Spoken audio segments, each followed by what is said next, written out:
Yes, alright. Oli ku Yugi Update CV ko sinzo bango tuuliza mukwano gwange kutegeeza bibale kwekumira ku mayengo gano aga Yugi Update CV era nga nkulisayo yonna gy'obadde. Kakati no tukimanyi bulungi nnyo General Peter Elweru ali mu nteekateeka zirekulira era nga yamala ddala n'okusayininga process retirement size okusobola okulaba nga alekulira amagye aga UPDF gasavinze emyaka n'emyaka era nga tetujja kukukuluma onaasavinze eggwanga naye okugenda kwe oba okuwummuzibwa kwe kubaddeko ebibuuzo bingi ng'ate abakulu mu UPDF tebalina ansa yaabyo era bannayuganda kibalese bakukuluma nga tebamanyi kituufu ki kigenda mu maaso mu magye bo baatiddemu nti kino nno kyandireetawo enjawukana n'okuteekawo divisions mu magye naddala mu gye lino erya UPDF. Akageri kikiri nti nno ono agenda okubanga retiringa abadde generali mulamba kitegeeza generali abaddeko amagye agamubakinga emabega era abadde n'abamukirizaamu nga generali ate gwe omuntu asobola okubanga akulira operation namba n'agiggusa gwe kikyoba olowooza. Oli ku Yugi Update CV kosinzira obbanga otuwuliriza kutegeeza nti gwe tanatwegattako kirya wansi waliwo ekigambo subscribe kikoneko obeere ng'otwegattako ddala bulungi nnyo abali mu diaspora nammwe sibeerabidde mbalamusizzaako nnyo banaye bino tebibanyiiza okubanga tubuuza ku bantu baffe tekikukola bubi okubanga tugenda maaso n'okukubuuzaako naawe wajja mu comment section nkwanirizaako nnyo kubanga naawe okulya ddala ekintu ekyamaanyi ennyo ekyensusso. Kakati ebibuuzo bingi ebyetooloolera ebisaturatingira ku retirement ya Peter Elweru. Lwaki newankubadde waliwo ebirumira mu operations ezajja kuzikola okugeza ng'eya 2016 eyali Kasese eriko ebibuuzo bingi era eriko n'ebirumira era kino kyawaliriza nnyo ne president w'eggwanga Yoweri Kaguta Museveni ogenda maaso n'okumuwolereza nga bamubuuza akanana akataano ku bantu abafiira eyo operation eno General ono Peter Elweru yali agikuliddemu. Newankubadde beside that bingi byazaakola era bingi byakoledde eggwanga kati eyo teyandibadde ensonga naye engeri gy'alitayalinzeemu alitayalinza atya lwaki aba alitayalinga luvannyuma lwakubanga bamaze okufunamu embiranye ne General Muhoozi Kainerugaba Chief of Defence Force ate nga bamu bagamba nti okuvannyuma lw'okutondawo project Muhoozi bajenera abamu balina okubanga kugamba bakisibwa eddaala oba basibwa obuyinza bwayo bwansi Muhoozi asobole okubeera nga alifutingibwa up asobole okulaba nga buli muntu aba asobola okubanga amulinnya ku mutwe. Kati bangi bagamba yezimu ku nsonga lwaki General ono ayagala okubanga alitayalinga newankubadde yagamba retirement process eno yakyagadde era yakyenyumiririzaamu kikaseera awummule naye amawulire source zigamba nti waliwo obumulumulu obugenda maaso n'okwogerwa nti pressure eva wa Chief of Defence Force okusobola okulaba ng'ono General Peter Elweru awummuzibwa oluvannyuma lw'ofunamu obutakkaanya ebyo byonna ngenda kubanga mbikuwa oba okitegedde.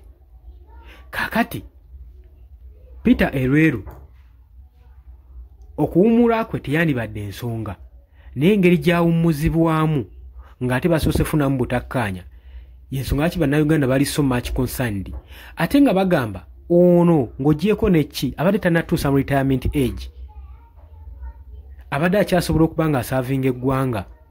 Jjukira nti nno buli institute nga zino ez'amaanyi ezikwatirira eggwanga Uganda we ziba nga abantu abanyina obumanyirivu ne experience be bayinza okwebuuzaako bagenda maaso n'okulitayalinga mu kaseera nga kano amagye si kyekintu oli kyagamba nti nno kati nga General ng'ono mbw'aveeyo alitayalinge mangu waatyo bano basigalawo ku drawing board ebiseera ebisinga kyogamba ate tasobola kulitayalinga operations n'asigala wali ku drawing board nga yeebuuzibwako operations ezigenda mu maaso n'okukolebwa lwaki aba afuna bufunyi retirement gulowooza ki ekibeera emabega w'ekyo. So ensonga lwaki bannayuganda bali so much concerned nti kino kigenda tutuuka ekiseera kiteekawo division mu UPDF ate akagerege kiri nti nno baajawulamu ebitongole ebirala omuli SFC omuli simanyi bano baani bajjeeti abo bonna ogenda kulaba nga beegabizaamu we baneegabanyaamu kino kijja kuba kireetedde eggwanga lya Uganda okuba nga liri mu bulabi matigga oba n'okutandikawo koodi wo within a country lwansonga forces ez'enjawulo zijja kuba ziyawuddwamu ate nga buli force eyagala okulaga nti yeesinga amaanyi era yeetwala obuyinza mu ggwanga Uganda. Kyo kye baali bagamba Mwami Yoweri Kaguta Museveni ng'agenda maaso n'okufuula SFC independent nga bagamba ekyo tebajja kikkiriza.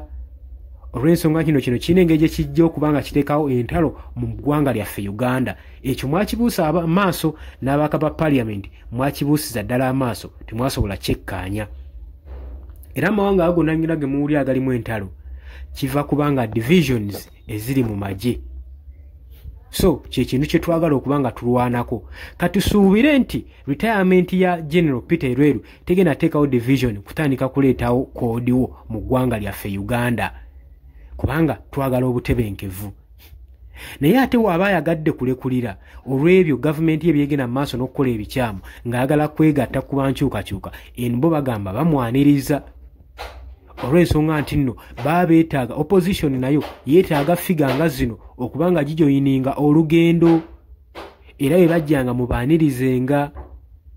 So ebibuuzo ebiri ku kulekulira kwa General Peter Lweru kusigadde kukyabuuzibwako ebibuuzo bingi nga tebiriko ansa era nga Uganda bagenda maaso n'okuba nga bennyamira newankubadde bo abakulembeze mu institute eno eya Uganda People's Defence Force basigadde bakyali bakalu nga balumye n'ogwengulu bagamba process eno retirement process it's a normal process nga bulijjo era agenda kubeera retiringirako ne bagenerals abalala abakulu nga 6 saako ne officers abalala mujje erya Uganda People's Defence Force abawula mu 103.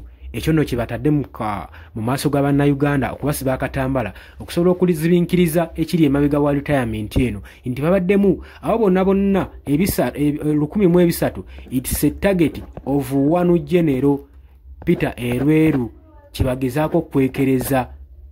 Ekyo nno njagala okitegeere. Source wegamba oli ku Yugi Update TV wakiyemba nyeyongerayo kankumenaawo oli ku Yugi Update TV ko sinzo bango tuuliriza kutegeeza nti gwe atannatweyungako kirira wansi waliwo ekigambo subscribe kikoneko oberenga otweyungako.